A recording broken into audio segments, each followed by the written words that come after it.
All right, well, I'm going to go ahead and call this meeting to order. Um, Please feel free at any point in time, anyone, if you have questions, comments, would like clarification on what we're going through for our association, put that in the chat. I'll try to be diligent to keep checking that and make sure that I'm responding timely. But we want to give this an open opportunity for our membership to listen to what we've been doing as an association, as well as weigh in if they need clarification or have questions on some of these things. And so feel free at any point in time, give one of the reactions, and we'll try to address that as we're going through. All right, we're calling this meeting to order. The minutes are absolutely posted online and in the members section. So if you would like to review a video of last year's annual meeting as well as minutes, they are there for you. And your membership gives you access to that content. All right, as far as the state of the association, I will try not to jump through too quickly, so please slow me down. I don't want to insult your intelligence. I know you can read, but you can see our executive council. I am indebted to these individuals. These are incredibly hardworking professionals. I could not do this job and be in this position without them. They are invested. They give me incredible insight and kind of feedback. They have the pulse of the membership, and they really enable us to do a lot with our association. I'm absolutely biased, but I feel like the IATA is one of the model state associations. We have a lot of things that are going really well for us, and I have a lot to thank to these individuals and what they do. There are times where they are knee-deep and really invested in ongoing projects, and other time where it's quiet, but we literally could not do what we do without them. And so if you work with them, you see them regularly, I'm saying thank you, but I would ask you to say the same. This is a volunteer association, and we literally can't do what we do without them. And so I really want to say thank you to them. We also have our committee coordinators, and I'm thankful to say that even through a lot of switching in this last year, we have every committee filled except for one, and that's one that's been vacant for a while. And so I'm thankful with the recent resignations and some switches over the summer that we're back to having every committee but that one fully populated with individuals that are committed and wanting to move forward with that. Always keep in mind that although we have committee coordinators, a lot of times these committees have a lot of individuals that are on them as well. They may not be a specific coordinator, but they are absolutely robust as far as individuals that help, depending on the needs of that committee and what projects they're currently working on. If you have any interest at any point in time, feel free to always reach out to me or a specific committee coordinator. On the website, you should have their contact information under each committee member drop-down section. You should have those email contacts. But again, if you ever have trouble, you find a dead link, reach directly out to me, and I will get you connected with who you need to kind of have questions or partner with if you'd like. I also need to thank our lead sponsors. Forte has been an incredible sponsor for us. We were recently blessed to be able to utilize their facility during NATA week to host our award ceremony. An amazing facility, really easily accessed. It was really great to have it just essentially right up the street from NATA this year, as well as having Clark Simpson and the Clark Group partner with us. Immense resources that he's had being in Indiana for so many years, from his aspects of the business of athletic training and legal counsel that he's provided us, an immense resource. So we're very thankful to have those two with Forte and the Clark Group as our lead sponsors. Additionally, we have Community Health Network, our sports medicine as our silver sponsor, and they've been with us for many years. We have individuals obviously on our committee from them, but a lot of our membership working through committee as well. And we're very appreciative for their continued support as a silver sponsor. And then with our bronze, Ultra, Concerta, and also Methodist Hospitals, these individuals obviously have picked a certain level that gives them certain exposure within our association and website, but we're very thankful that many of them continue to sponsor and partner with us multiple years. And we couldn't do some of the extra things our association without their support. So we're very thankful for them. Just as a plug, we have many members that are on tonight, but those that may not potentially be members or individuals they partner with that are not. But there are a lot of benefits. We have different advocacy efforts that we engage in within different committees and groups, and you can partner with us for that. I don't know what everyone's passions are until they speak up and advocate for those things. So I'm happy to partner with and guide our association towards things that matter to our membership. Your dues and your dollars should matter. And so if there are things that you want to partner with, we will help you do that, depending on what we're able to do. I mentioned the Clark Group before, but I cannot tell you how many times that I'll get an email, a text, a call about something that's not really within my wheelhouse, and Clark is an expert there. And having him as that professional and expert, we're able to partner a lot of our membership's questions and challenges is with him to actually solve some of those issues. We have a member forum on the website. Take a peek if you haven't been on there recently. Log in and look at some of the options we have with that forum, with our podcast, as well as some professional development options on there with the Boat Academy. We are here to serve you and provide resources to you. But you have to go looking for them and engage them on our content. So feel free to do that. And if you, again, have questions on that or can't find something you're specifically looking for, by all means, reach out. There are discounts for members for our educational sessions. And again, they're in that member section. And I would be remiss if I didn't always make sure that our associate management group, Kim Williams, is on the call, and she helps me tremendously. But the courting group is an immense resource for our association. They help manage our day-to-day activities, and I couldn't do this job without them. They make it feel seamless. I use Ned Shannon's frequently used analogy of when he bikes and it's no gear. Feels like you're going downhill or the wind's at your back. They make this job feel like no gear, that we're all working together, and it's a well-oiled machine, and I can't thank them enough. And they are obviously an option for the membership. Again, how we're doing. Don't want to steamroll anybody if there's questions. As I mentioned before, during NATA, we were able to host our awards ceremony, and Jeff Franciosi was our Hall of Fame inductee. We have the Hall of Fame here at Indiana Wesleyan University, my employer, and I'm always encouraged when I get to put up plaques and put up another year for the Hall of Fame and really protect that display of our best and brightest. It's a really great display, and I'm always happy to add someone new. We also had 3 Professional Excellence and Athlete Training Awards, went out to Marcus Davis, Liz Madsen, and Beth Walters. And we have a Professional Excellence, which is like different categories we used to have, but multiple plaques from all the years where we have those identified. The athletic director was Paul Hendenreich. I actually still have his award. He was on vacation, so I'm hoping to connect with him soon to present him to that in person. And then the President Excellence Award, where I felt strongly with what Scott Sell did last year with our public awareness and PR campaign, as well as Lucas Dargo, Lou Belch, and Cindy Moulton, what they did through governmental affairs and our legislative session this past spring, that I really wanted to recognize them of getting our Practice Act modernized and clarified this last legislative session. And we'll talk about that here in a little bit more in depth. We give out 2 scholarships. Caitlin Elson from UIndy and June Yamada from Indiana State University both got scholarships, and they were awarded those at the ceremony as well. Just some pictures, fun night just to have some hors d'oeuvres and drinks and attend one of the many functions that happen outside of the NATA. Very, very busy week, but fun week. Always happy when it's here in Indiana. When we have so many Hall of Fame members within the NATA, as well as a great convention. As always, I always put out, consider nominating someone.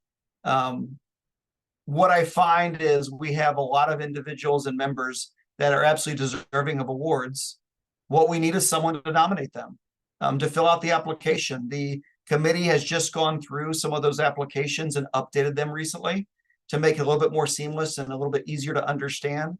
But if you have someone that's deserving, someone that has absolutely been knee deep in what we do as a profession and needs to be recognized, put them into this candidate pool. We absolutely want to hear and nominate these individuals for a potential award. And even if they don't win the award one year, they're in that pool of candidates that we can still draw from. We just need to know.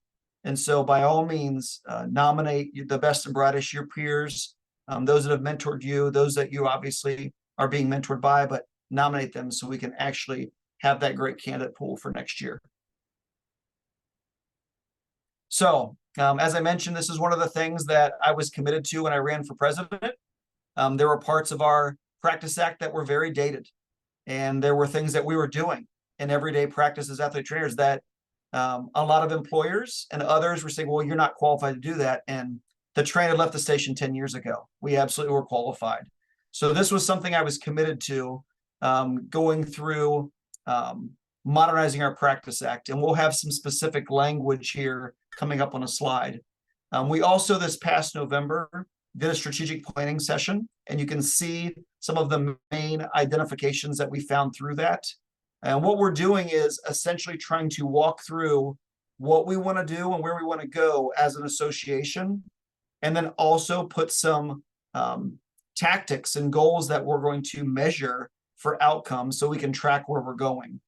We have that right now digitally, where we can look at each month and really just kind of track how we're doing, what we're doing, what's being addressed, what's being forgotten, so that we stay on course as an association and really give resources and support where it needs and make what we do really good even better.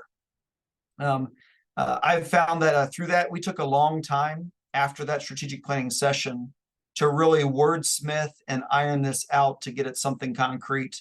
And I believe moving forward, we'll do really well with this to really track how we're doing as an association and hold ourselves accountable.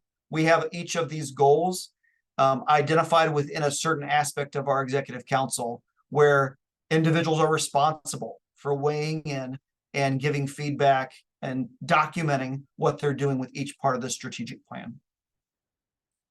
We finally hosted our Team Up for Sports Safety session through the Corey Stringer Institute in April. It was really unique. Its timing really matched up well with our legislative session. We were going through our Practice Act modernization push. The AED bill was also in the legislation. And so there was a lot of support and groundswell of individuals that were hearing what we're doing here in Indiana while we were having this session.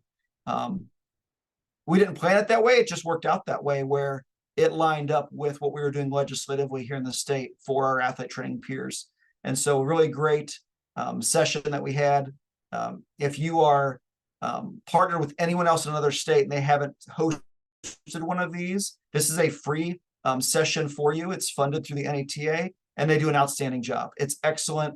The resources and content they provide are really great, and you should definitely want to be a part of these, depending on who you partner with in and out of state. We had that celebration I mentioned during the NTA conference. Really a lot of fun in identifying individuals, our award winners. Again, we updated that nomination process. I mentioned that earlier. Weigh in, put people up for it. If you have even a sense of, oh, I should nominate them, just do it. Absolutely put them in there so we can review that candidate.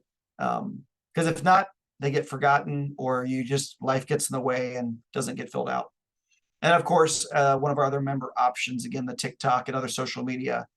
Link up with us, follow us. We'll try to put out information and communicate the best we can to keep you kind of up to date of what we're doing. I know that is very tiny lettering, but I am 100% happy to talk to anyone that would like to know specifically what we did with our State Practice Act. This was a rocky path. We had lots of cheering, we had lots of support, and we had lots of arguments. But we've got this done. I cannot say enough about the coordinating group with Lou Belch and Sydney Moulton and what happened through the legislative process, there was multiple times where we thought it was dead in the water and we were going to be able to move forward. And yet this is law. And I really like the changes. If I say we asked for 100 things, I felt like we got 95 of them. And the things that we made concessions on are, I would argue, small battles for another day. But there are huge aspects of what this changed and what it did for our membership, and things that clearly identified to employers as well as our peer healthcare professionals. This is what we're capable of doing, and this is what we are doing. And so I'm hopeful that this modernization of our scope of practice will carry us many years ahead, and we can look to how can we make it even better as we partner with our peer healthcare professionals and advocate for what we do in athletic training. But would love to have a conversation. I have had multiple conversations with individuals where the Practice Act language benefited their job setting. Other ones where they wanted clarified what it actually means. Happy to have that conversation. By all means, reach out. And again, text or call. I'm going to actually put my cell number in the chat. Feel free. I'm happy to have that conversation so that we can clarify whatever questions you might have. Adam, I added in your favorite descriptor of this Practice Act change. Oh, yes. Yeah. Anyone that knows me knows I'm a huge Lego fan. And yeah, first try. That's absolutely what we kept trying. And yet it's law now. So even though we threw a lot of batarangs, we finally let one hit. And yes, any Legos, I'll take them for sure.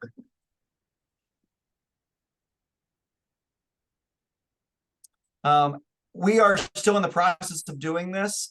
We have been able, when the Tufts session was hosted, the Corey Stringer Institute was incredibly generous, and they provided us a Kestrel and Kestrel tripod, as well as a brand new AED.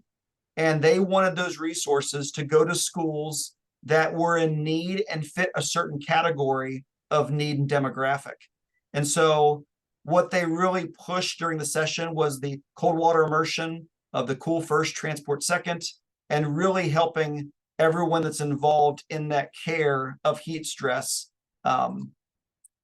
be up to date on current standards and what the evidence is showing.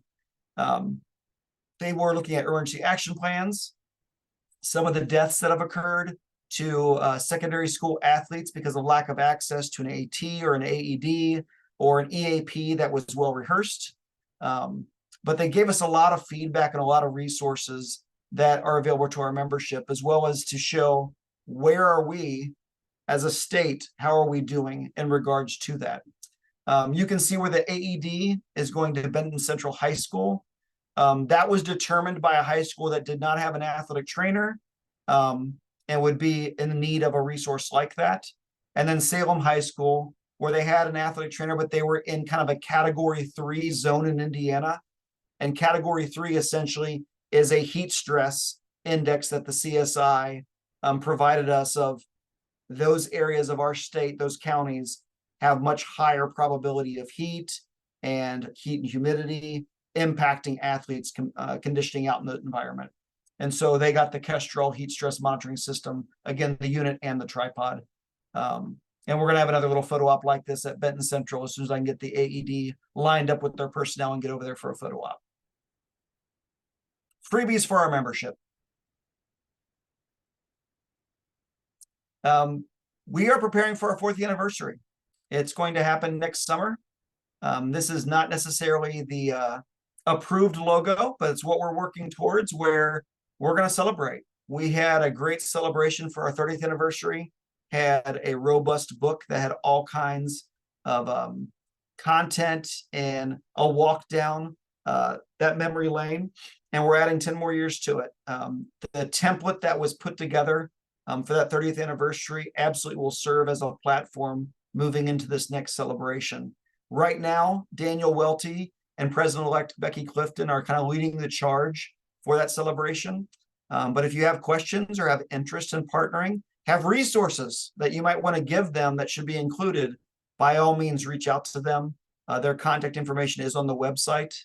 And they can basically inform you and let you know how they could utilize your help or what kind of resources they can direct those to make sure that we have really a excellent celebration and anniversary of the legacy of our state association.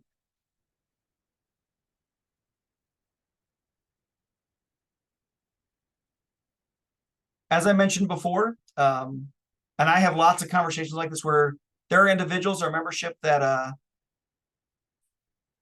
individuals want to be partnered with a committee, yet, but they don't necessarily want to be in a committee coordinator position. They don't want to necessarily lead. Reach out. Let's have a conversation about where you might fit. We absolutely want to make sure that if there is a committee that fits your interests and your expertise, that we can partner you with them.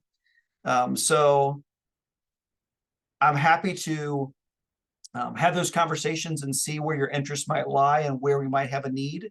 And obviously our diversity committee coordinator has been vacant for quite some time. I'm very passionate about holistic diversity and inclusion and equity and advocacy. I'm looking for someone that would love to embrace that position and really do something with it. We're not looking to shake or move the world. We would just like to make sure that this is an important part of our association that has someone that will lead that committee and that charge in that regards. So you can see kind of our membership skew here. We are trending back up. And obviously with the change in programs, this count doesn't include undergraduate students anymore, but you can see where we're fairly consistent over the last few years and how we kind of bounce up and down. Obviously we have transition of membership all the time, and we had a district transition, but there hasn't been massive changes within our membership. To me, a healthy number is always around 1,000 as we go under and above that. I will say, though, that if you look at the membership or our state distribution of counties, our executive committee and leadership, this is probably one of the most representative schematics we've had, where we have individuals from all over the state. At times, we'd become very centric. Other times, we'd have extreme opposites. But right now, we have individuals from all over. I'm very thankful for that because we get a wide perspective of that. I would absolutely concede that with COVID, and we had to move to a lot of online and virtual meetings, that this potentially helped us get more individuals involved because there wasn't that drive where they're coming from Northeast Indiana all the way down to Indianapolis for an EC meeting. Now we can jump online and meet. We have individuals from all over the state. I absolutely believe that helped us. I miss in-person meetings at times, but I know that if this gets more people involved for jumping on around the state, so be it. I'm happy to have lots of individuals involved, but you can see kind of our where our leadership is actually located at the time, currently.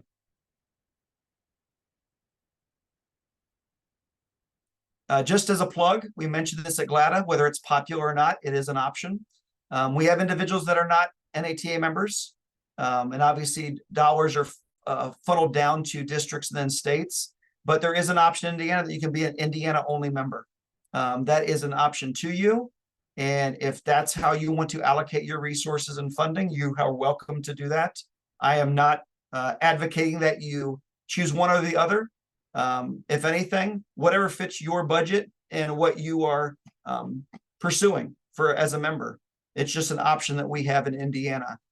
So just to make you aware of that, that if you would like to have that member access on our website, that this is a way to do that if you're not an NATA member. Dr. Franklin, you are welcome to give us our financial update if you're ready. Yes, Adam, there is a question in the chat box. I don't know if you want to wait till the end or if you want to address that now. You let me know. I thought we might just catch them all at the end, if that's okay with everybody. Yep, sounds good. Okay. Okay. Good evening, everyone. So I'm here to provide you a financial update. So this slide here is looking at 3 different revenue streams. You can see 2021 in the gold and 2022 in the blue. So we were about even with revenue from membership dues that came in 2022 compared to 2021. It appears that we made money on our event income. However, I'll show you that we actually spent more money on the annual meeting last year. So even though it looks like we had a little bit, just under $3,000 more in event income, it's actually not how it looks. And then in grants and sponsorships, we did receive an additional revenue that comes from this is from grants, Scott Sell and his team recruiting, our sponsorships, as well as grants that we've received from GLATA. Every once in a while, we will receive an additional share from them. So that's the additional bump up from last year. So next slide. So our expenses here, these are the main categories that we utilize. So professional services is going to be our association management fee through the Corridon group, and then also legislation fees from this year. And we have a research and scholarship expenses line. There was actually one scholarship we did not award this year, but with the updates from those, I believe that those are clear now, and those hopefully will be, we'll have more applicants for those in the future. Event expenses. So you can see here is what I was talking about last year, or I'm sorry, in 2021, we spent 10,700, but we also brought in around that amount. Last year in 2022, we spent around 13,000, but we spent around 17,000, but we only brought in around 13, predominantly with lower registration fees there. And then with committees, we spent around 12,000 compared to 2021. We had a large project with marketing and PR, was very successful with that. So we were proud to see those successes come through. Administrative expenses are your typical credit card processing fees, insurance fees, all those fun administrative fees that we all like to see. And then our total income at the end of last year was $113,552, with our total expenses around $105,600. So that left us with the net income of just under $8,000. So we're doing well compared to how some associations might be doing, still coming out of the COVID years, and with associations having their meetings, choosing not to have those meetings. We at least came out on the positive again. And then, so our standing checking account, our operating account is at 148,000 at the end of 2022. And then our savings account, long-term savings account, was at 148,500. So doing pretty good right now. Thank you, Dr. Franklin. Is any old or new business that is someone would like to bring to the membership and association here?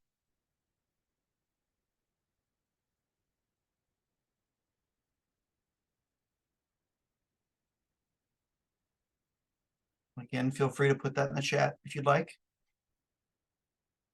Memorials.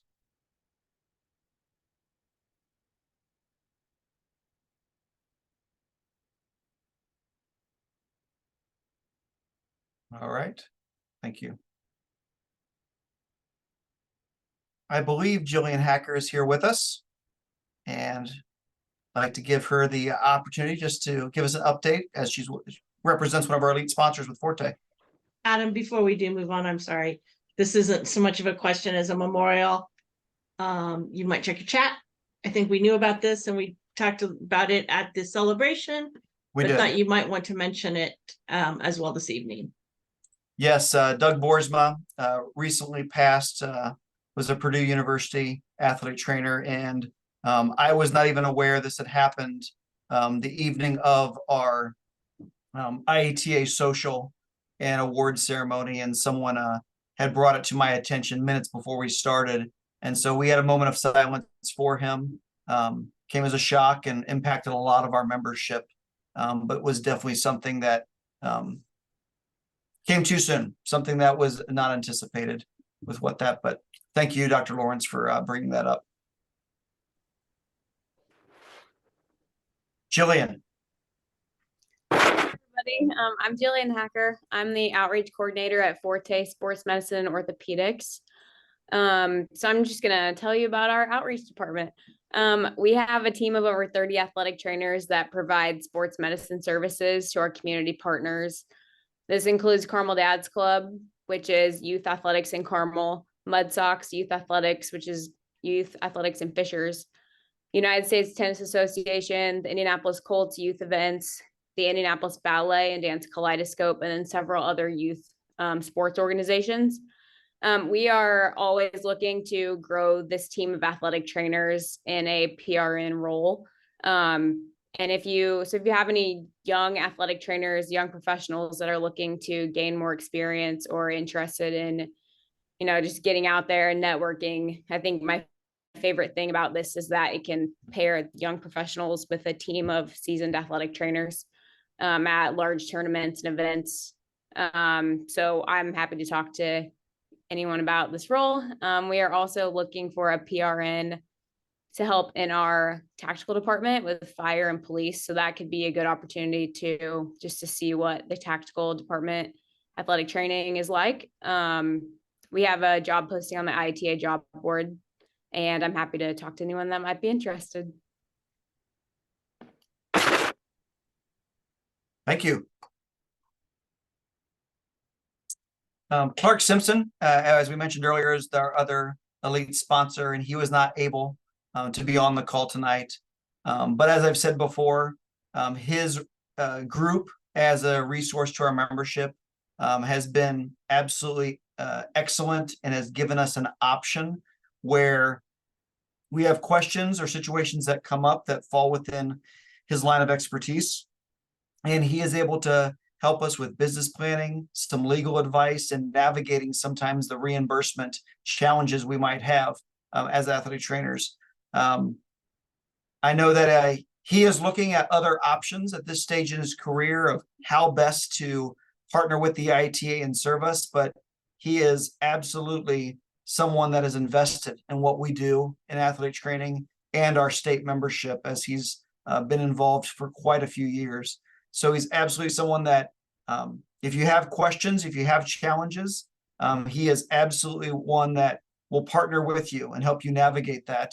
And I'm happy to connect you as well, depending on what the area of concern or question you might have. But he's a fantastic resource for our association. So I believe that you mentioned there's a question from Dr. Lawrence. So for the membership, in previous years, the IATA had sought legal opinions from an independent healthcare law firm, Hall Render, and reached out to them for their opinion on our Practice Act and reimbursement law. And Dr. Lawrence wanted to know if we would be seeking their advice again with our updated Practice Act. As the law has been in effect now for a month, I have not pursued that at this time. I'm very interested in knowing more of potentially what they provide, as well as how much that costs. I'm very interested to know with the changes and clarification of the Practice Act, how that might be impacted with their previous opinions on our previous Practice Act. I'm not opposed, but I'm absolutely interested to see if this is something we should pursue. But again, very interested in what all they provide and how much that might cost our association.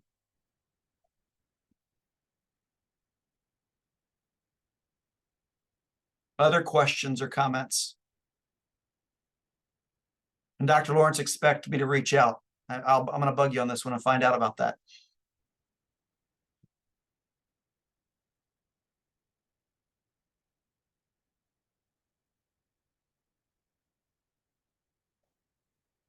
Anyone?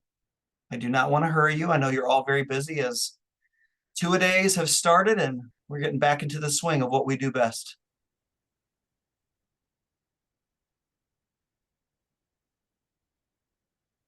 All right, as always, I appreciate each of you, those of you that reach out and partner with me, give me guidance and mentorship, and enable our association to do what we do. I'm very thankful for each of you. I'm blessed by what you do here in our state. Excited for this next year as we start of what we might be able to accomplish with some big big endeavors behind us. And so by all means, reach out. I'd love to partner with you and see what you might be thinking about partnering with us on. But if there are no other questions, I'd like to adjourn this meeting.